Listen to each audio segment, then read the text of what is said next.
All right, folks. I just seen a video of Mr. Locario, his boy Miles Cunningham, and of course the supervillain himself, Steve the Dean Williams, going there talking trash about the Passport Brothers, and they had like a guy that was talking about how he was sending money overseas and whatnot. Now, I'm not sure if this guy was for real or it's somebody that they had call in and play a character, because there are some podcasters that are known for that, but still.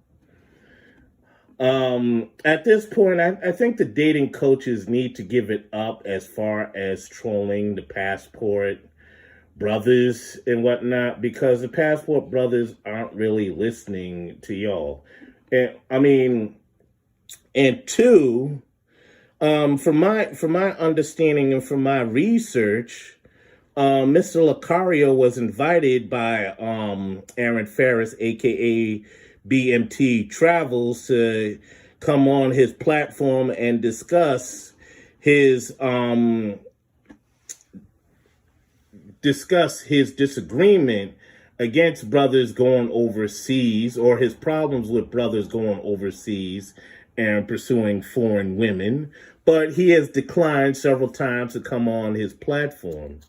Now, you could talk about these brothers that go on trips to like Colombia, the DR, and Brazil for chicks, and have your disagreements about it. But when said Passport Brother invites you to come on his channel and discuss said disagreements, all of a sudden you don't want to go on. You want to disagree and throw shots in the comfort of your own channel. Miss me with that. See, this is why I don't really take Mr. Locario and some of those other dating coaches seriously when it comes to dissing the Passport Brothers.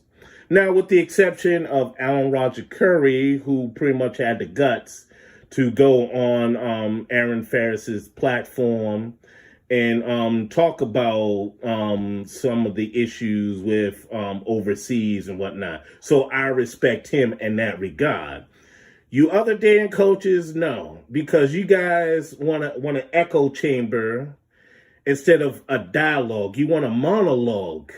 You don't want to be challenged or questioned on your views and why you feel that way. Now, I understand that some live streams get all out of hand and go off the rails, but if it was done in a very respectful manner, and if two parties were allowed to have one viewpoint and one counterpoint respectfully, yeah, you should have went on there and explained your views, explained why, and another person should explain why without name calling and ad hominem attacks and yelling and screaming and cursing.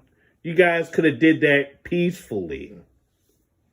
But instead, y'all want to throw rocks and hide your hands. And, I used to be subscribed to Mr. Locario, but I'm not subscribed no more, because most of those game tips and all that, those got very tedious, and pretty much I already know some of them. So he's not really saying anything that most of us that have been around for a minute don't already know. So, I mean, if you want to pay out the nose for that, that's on you. But for people like myself that are well seasoned, nah. We pretty much know those things that you speak of already. So why am I going to buy something that I already know and familiar with? But getting back to the issue at hand, dating coaches that pretty much want to attack the Passport Brothers, and they won't have a dialogue with them, but a dialogue about them is just a waste of time to me. So I don't really pay attention no more. I may just watch maybe 10 seconds of their video or a minute, But after that, I'm just like, oh, this is new hat. This ain't going nowhere. So I don't know. I mean, if y'all ain't willing to have any dialogue with each other, then pardon my crudity, shut the fuck up. That's all I gotta say. Shut the fuck up. And that's it pretty much for this commentary. So audience, tell me what you think. This is Iron Will Media.